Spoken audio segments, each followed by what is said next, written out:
Good morning, good morning, good morning. Good morning, Felicia. How are you?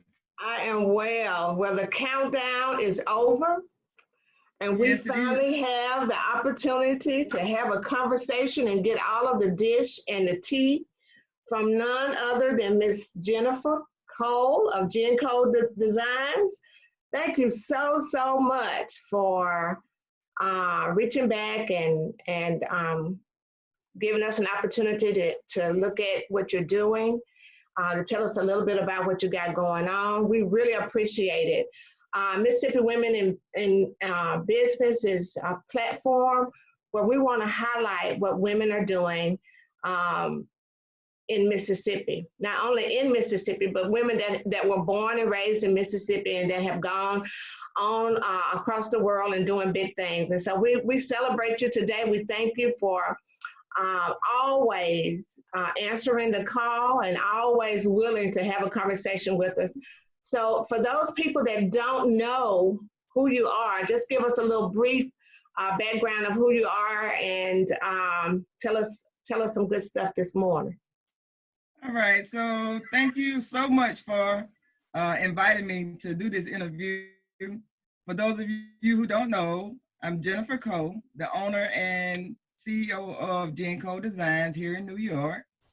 I'm a fashion wedding gown designer, and you can check me out at www.gencole.design. I actually have created my own collection and label, and I have a 20-piece collection. I also have gowns that I've just added to the collection, but have not been able to put them on the website because of the coronavirus.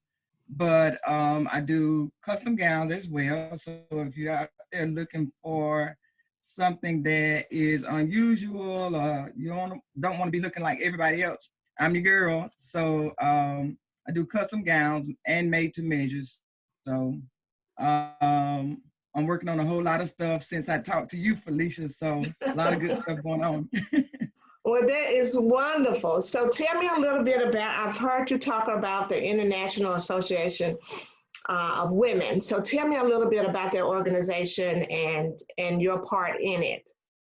So the International Association of Women, I was actually awarded 2019-2020 influencer with IAW. IAW is one of the largest female networking organizations nationwide. Is actually nationwide, and it's an organization for women, and the rep for that organization is actually Star Jones.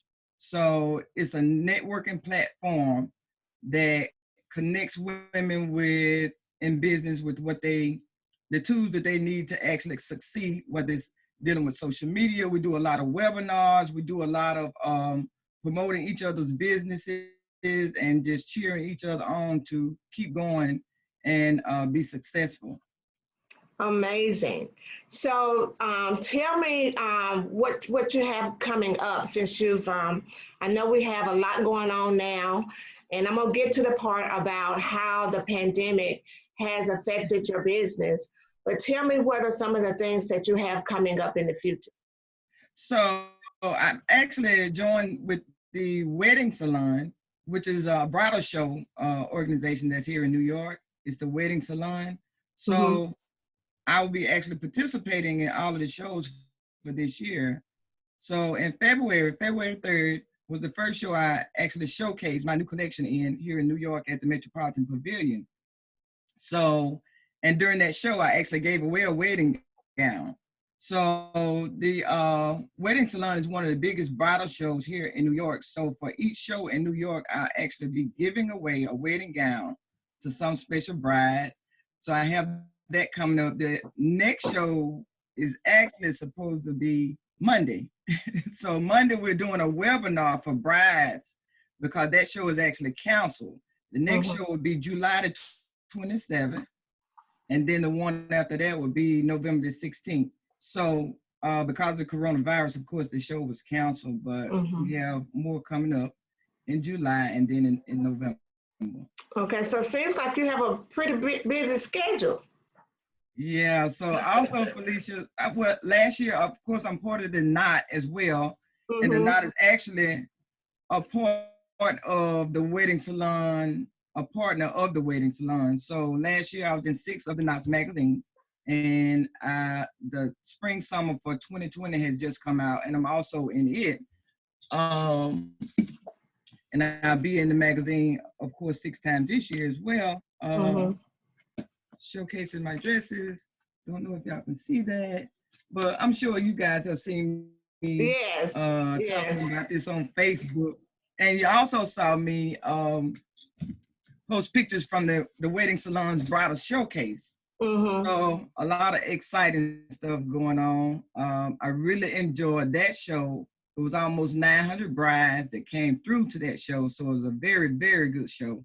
So if any brides out there that are getting married, um, you should definitely check out the wedding salon and their upcoming shows. Well, too bad I'm not getting married again. Jerry and I'll be celebrating 20 years next week. So is there something that you do? Congratulations. Well, thank you. Other custom designs that you may do for other occasions besides just weddings? Yeah. So I do a lot of custom formal gowns. I just don't have them on my website. Most of the gowns that the formal gowns, I make them per order. Mm-hmm. If you see something out there that you really want to get made, or you just want a custom gown to wear to some special event, I can create that, just from a picture or whatever. Yeah. Okay. So I've heard you talk a lot about Africa. So Yes, yes. what's the new connection in Africa? Felicia, I never had a daughter before, but I've adopted me a daughter in Africa. Her name is Aminata. Uh, And she reminds me so much of myself. She's just 9 years old. She's been sewing since she was 6 years old. oh, And she's wow. very good. So I just fell in love with her because she reminds me so much of myself when I was that age, and learning to sew from my mom. So her mom sews as well. But I just did a video and posted it on Facebook. She's so adorable. I've become so close to her. Her mom says she talks about me all the time. So she wants me to teach her how to actually design. She said, I'm a little seamstress, but I don't know how to design. Mm-hmm. So also, this is what I will be working on in Africa with the Taste of Africa. And the Taste of Africa is actually a movement where they're actually combining, we're joining together the whole entertainment industry as a whole, with America and with Africa, combining the cultures. So with that being said, I'll be working with the fashion part as director of fashion and modeling. So I'll be working with young girls, training them in modeling and fashion, those who are interested in designing or those that are interested in modeling. And I will actually be training them and planning on doing an annual show every year for them to showcase their work. But this program will also be to teach them to believe in themselves, to succeed, to take their art and craft and train them to actually succeed in life, to lead and rise. Also, to the Taste of Africa also, we'll be getting ready to do a launch soon as this coronavirus is over and they're able to set a date. So I'll actually be going to Africa, and I'm excited about that.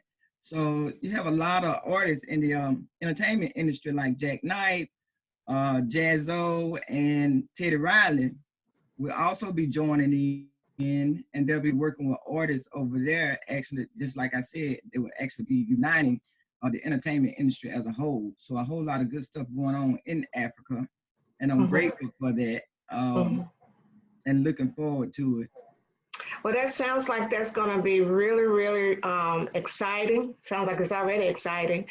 So tell me a little bit about how you are remaining relevant in a time that it appears that it's easy just to sit down and shut your doors. Tell me how you're reinventing yourself and reinventing your business, because there are a lot of small businesses that are having difficulty in this time.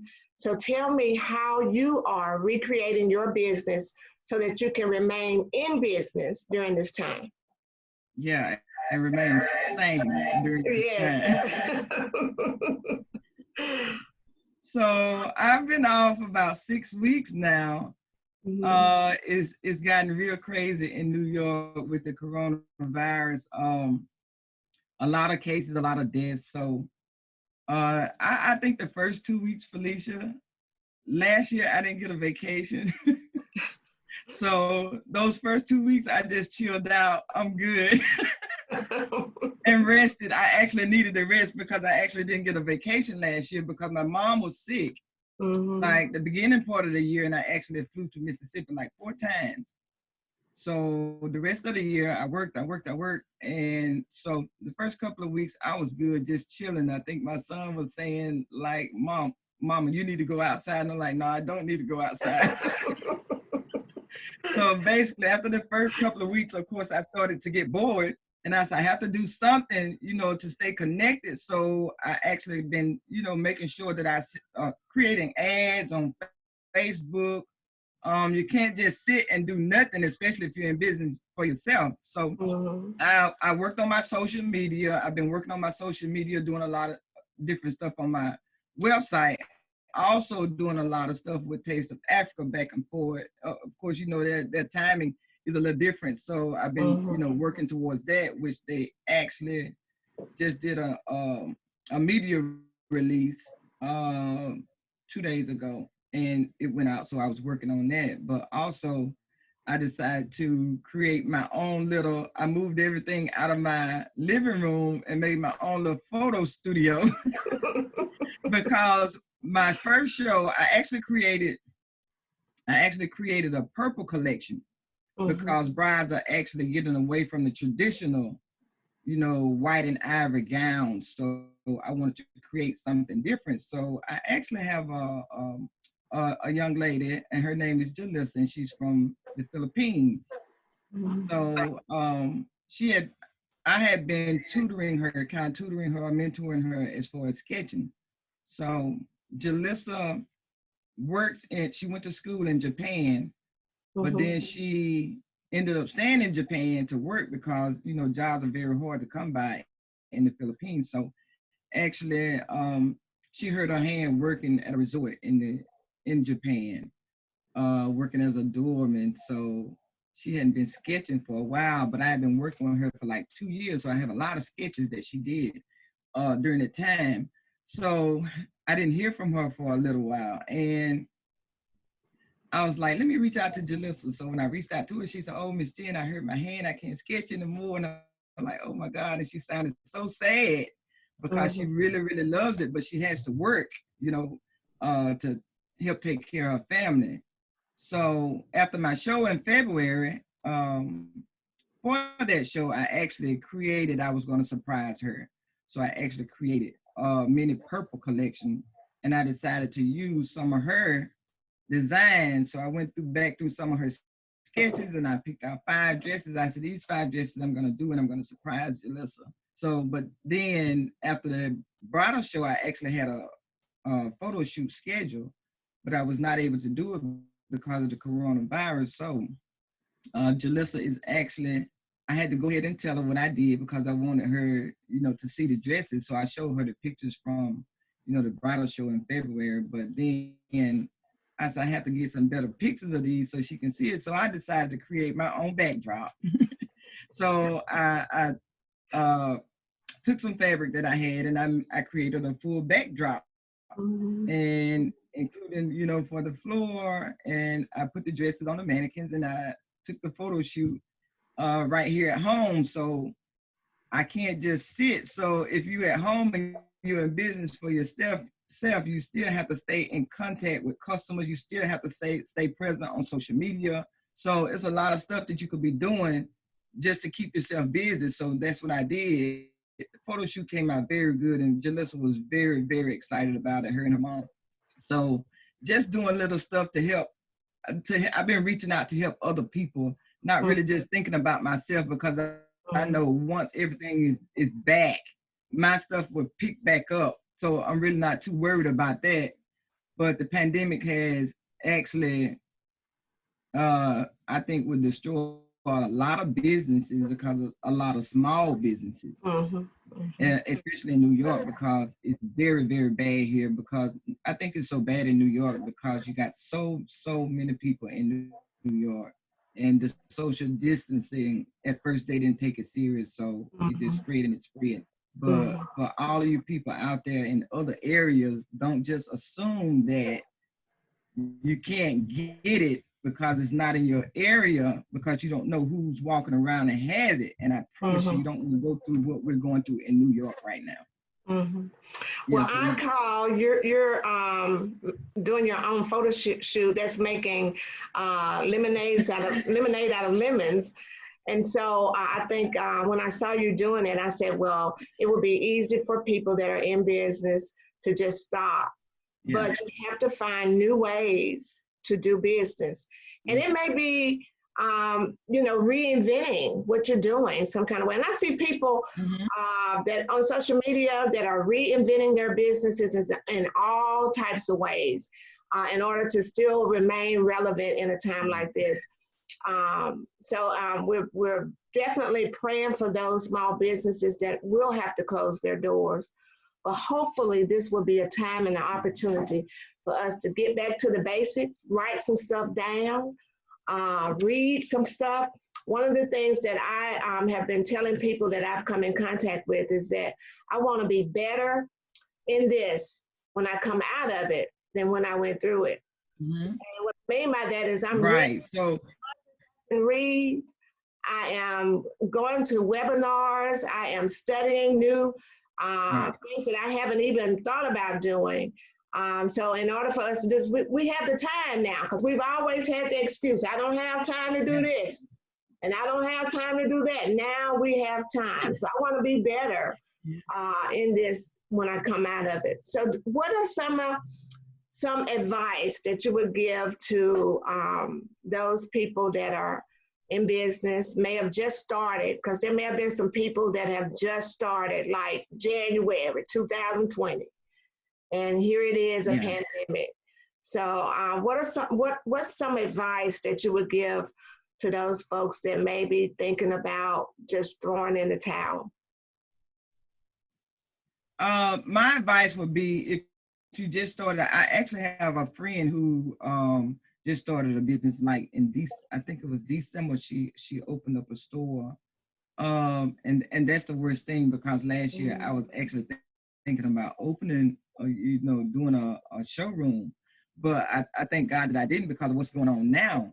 But if you open a store and you have a storeroom, there is government funding for that. There's grants for that for the small businesses. So don't throw in the towel. You have to reach out and do the research on what they have available for small businesses out there during this time, because they're trying to help everybody. So my thing is, don't give up just because this happened. You just have to be creative and think of ways, even if it's online. Your online presence means everything. Because most people now, we shop online. So your actual storefronts, they're the ones that's going to be hurt the worst. But if you're a small business and you have a storefront, maybe you have to create a website now to actually sell your merchandise. But I wouldn't throw in the towel, but reach out and search for small business grants or small business loans that they actually have out there for people right now with small businesses. Okay, so Ms. Cole, can you tell the viewers during some of your most difficult times, some of the ways that you rose above that? Well, for everybody that don't know, I'm originally from Mississippi, of course, and I actually owned the first African-American bridal salon in the whole state of Mississippi. I think in Louisiana as well, in Memphis. I was actually the first Black bridal salon there. So I owned the store there for 14 years. And as you grow in business, you actually look for ways to better yourself. So being in Mississippi all my life, it's like I outgrew Mississippi. It's like my mind. I always say when you're in business for yourself, you got to continuously think, think, think. So basically, I always wanted to create my own design label. So I would say, even though you're in business, you can't limit yourself to just one area. So I knew to grow, in order for me to grow, and one day I have to retire, and I knew it would not be Mississippi. So I decided to come to New York in 2010 and pursue my dream in fashion designing. So I came here and I enrolled in school at the Art Institute of New York. Um, I actually worked during that time. I didn't know where I would find my first job here, but I've worked for some of the best people. I've worked for Ralph Lauren. I did work for Calvin Klein. Um, you just have to keep yourself focused. Surround yourself with positive people. So once I came here, that was my goal, was to start my own label, start my own collection. So I actually had to work at other places in order to do that. So I actually took my money and just kept investing in myself. And so in 2018, I actually launched my first bridal collection. And I launched my website. I had a website when I was in Mississippi, but I actually shut it down after I moved to New York. But I launched my website in 2018, and it takes a lot because I'm still doing my marketing and advertising just for Genco Designs to actually take off, like, you know, Vera Wang or your other wedding gown designers. So last year and this year was my biggest time for marketing. As you know, marketing is very expensive. So if it takes you working on another job to get what you need to get done, then you just have to continue to do whatever is going to work for you. And surround yourself with positive people all the time, and just follow your dream. So Jennifer, I don't want to get too far off in your business, but I know you said that you left Mississippi in 2010, which was 10 years ago, right? So tell me how old you were then, because you know there are a lot of people that say, I'm too old to do this, you know, it's too late for me. So if you don't, when I left Mississippi, you're making me tell my age, right? But you're cute. When I left Mississippi, I was 41 years old, and I came to New York, and I actually enrolled in school at 41 with kids my son's age. I have two sons, so when they went to college, that's when I actually decided, you know, I'm gonna pursue my dream to go to New York, because that's what I always dreamed.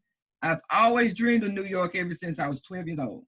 Never knowing if I would, you know, end up here, but I ended up here and I don't regret it. But yeah, I was in college, and what's so bad about it is I went to the extreme because I didn't know New York to have the school to put me in school housing here in New York. Sometimes I look back and I say, boy, I must have been really crazy.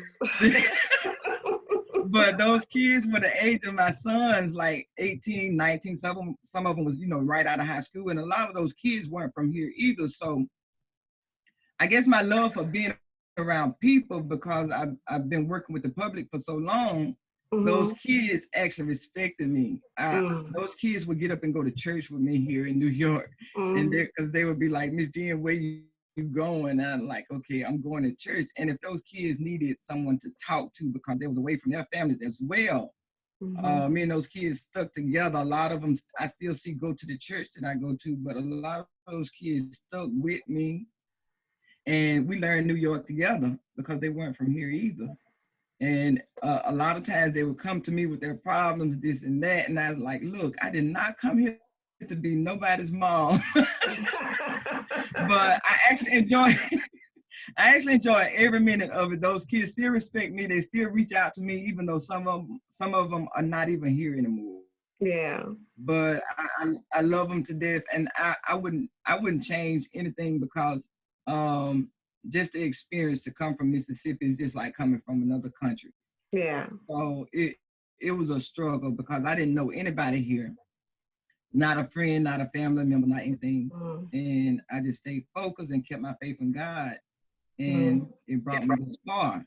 Yeah. Um, just like working for Ralph Lauren. Ralph Lauren was one of my favorite designers and was one of my son's favorite designers as well in Mm. school.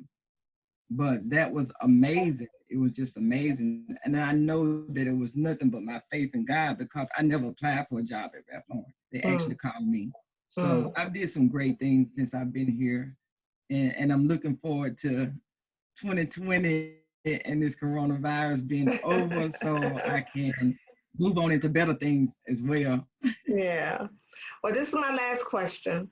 I've been reading this book called The Power of Purpose, and I think that's the correct title, but it has something to do with purpose. But it's by Dr. Miles Monroe, and it talks about our purpose and finding our purpose. And the only way that we can find our purpose is through the Maker, our Maker. And so it says that one of the greatest tragedies in this world is for people to die and not know their purpose. Do you think you're living out your purpose? I am. So as far as my business and my dream, I guess that's why I feel I'm so in love with Aminata in Ghana because the way she works. Her mom told me the other day, sent me a message saying she sleeps at the sewing machine. She sent me her sleeping at the sewing machine. And I was like, it reminded me so much of me when I was growing up because we grew up with a big family. We grew up, growing up poor. But it always just stuck in my head that I could make something better out of what I was doing. So my mom always sold for the public. I don't remember her ever working on a job before. Mm-hmm. But I guess that I took from her, and I guess my courage or my motivation was my father because he was never scared of nothing. It's like when I came to New York, people would ask me, Jen, you're not scared there by yourself? I'm like, scared of what? I'm not scared of nothing. So I was so excited when I finally made it to New York. But I always say that if you got some people who, God gives everybody a gift. Mm-hmm. You have to learn what your gift is and what you're good at. You have to learn everything about your gift, everything, because God says your gift will always make room. So, and I also say your gift will he would take you above and beyond. Now, my focus when I came to New York was just New York. I just wanted to get to New York. I just want to be a designer. I never praised the other designers because I look at my stuff. I always look at the red carpet shows and I'd say, okay, I can actually do better than that. So I always looked at it like that, but I always knew what my gift was. It was sewing. I was never satisfied at anything else but sewing. But you have people who, are dead and gone and they never knew what their gift was. But when I came to show you that God's word is true, when I came to New York, he took me above and beyond anything I ever would have imagined because I've been all over the world. The job that I was actually working for as their head tailor, that job has taken me, I'm talking about, to some of the most fancy places, fancy hotels, stuff that I never could afford. I've been to these places that a lot of people may never go in their life, and I went there for free. So when you see me traveling, it's not coming out of my pocket, it's actually paid for. So my goal was just to get to New York. I never would have thought. And when I came to New York, as I told you before, that was my first time ever flying on a plane. Secondly, I didn't know anybody here. But now, because of that, when I walk into one of the hotels in New York or one of the spas or whatever, a lot of the residential buildings, they know me when I come through the door. I mean, that's just how God works. I didn't know anybody here, but now people know me. And they say, okay, here she comes. They know me when I come through the door. So, and to be some of the places like Aruba, Tahiti, the Bahamas, Anguilla. I never knew Anguilla, you know. So I've been to some of the places. I've been to some of the places I never even thought of. So that just goes to show you have to find out what your gift is, and you have to nurture that gift. Yeah. You have to believe in what you can do. I think because of the way that I grew up, I never really was a follower. I always had in my head what I wanted to do. And I know that was my gift because at 12 years old, I could make anything. It's like Aminata. So I can't wait to start working with her because she's going to be great. So I always knew what my gift was, but you got some people that are satisfied working on, you know, a regular job. Like they have no dream, no goals, but God gave everybody a gift, and you just have to pursue it. You just have to keep going. It's a lot of work. You have to be persistent. Keep going. A lot of people look at the finished product like this. Yeah. And they assume, tell us a little bit about what you got going on right there. Tell us a little bit. This is a couple of dresses from my new purple collection, which I actually named this collection after Jalissa from the Philippines. I named one of these dresses I named this dress after Jalissa. This dress is actually named after Aminata. Well, you have to find a Felicia dress somewhere. You're next. But yeah, this dress I actually named after Aminata, the little seamstress in Ghana. So this was part of that collection, but I'm gonna just keep going, and in life, you know, you have the things that you have your bucket list. So Africa has always been on my bucket list, and I have a friend here, her name is Doris, and for the last couple of years, her and the people that she worked for, they always wanted me to, you know, in August to go to Africa and visit. So I actually met a friend of mine. His name is Victor Lawton, and he's co-founder of the Taste of Africa as well, and owner of Vic Law Productions. So me and him became friends, and that's how I got involved with the Taste of Africa.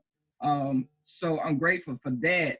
And I just can't wait to get, you know, started, and I can't wait to go to Africa, because that's something that was already on my bucket list. And my thing was for G&Co Designs, I always wanted to give back.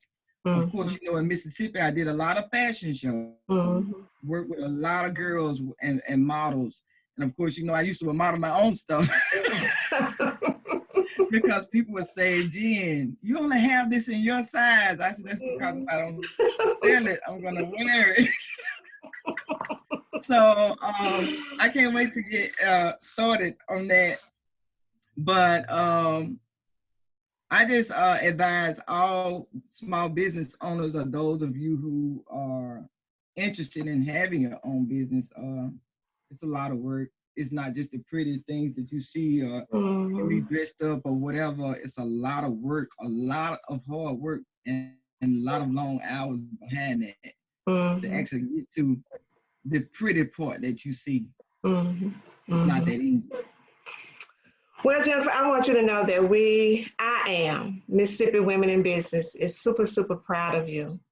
We thank God for you. We thank you for every time that you've offered to give your advice. We thank you for just what you're doing. We thank you for representing Mississippi. We thank you for representing African-American women that's doing it. And we appreciate it. Now, I'm going to hold you to that dress situation. I got you. I got you. Next one, I'm going to name Felicia. Yeah. We look forward to talking to you again soon, because I feel like, and every time we talk, you know, I think we're going to talk just for a few minutes, but your story is so inspiring and so interesting. Thank you. It just moves us from one place to another. And there's people that really need to hear your story. There's a lot of people that don't have the faith to move their gifts or whatever their interest is, it's always something that we see that's holding us back. So it's so inspiring to see somebody that just did it, you know, that just say, forget, you know, what if I lose, but I'm gonna try anyway. So it's just, your story is just so amazing. And I just want you to know from me that we are so proud of you, and we're so glad that you're from little old Mississippi. Thank you, Felicia. And I appreciate you always keeping up with what I'm doing. Mm-hmm. I thank God for all my people in Mississippi. I'm going to always represent Mississippi because that behind my own motivation, there's a lot of people in Mississippi that, you know, keeps up with me and keep, you know, send me messages or give me a call and you know, just keep me lifted up. To keep me going, because everybody knows it's not easy. It's not easy at all, and especially when you like me. I'm a single mother. I have my 2 sons, so it was a struggle running a business for 14 years in Mississippi and actually raising my kids by my sons by myself. But I'm grateful because I think my move, like I said before, was good for them, because one works for MJP in Dallas and he's a personal trainer. And then the youngest is here and he actually coaches basketball. And that's what they always love. I always push them to do what you love regardless.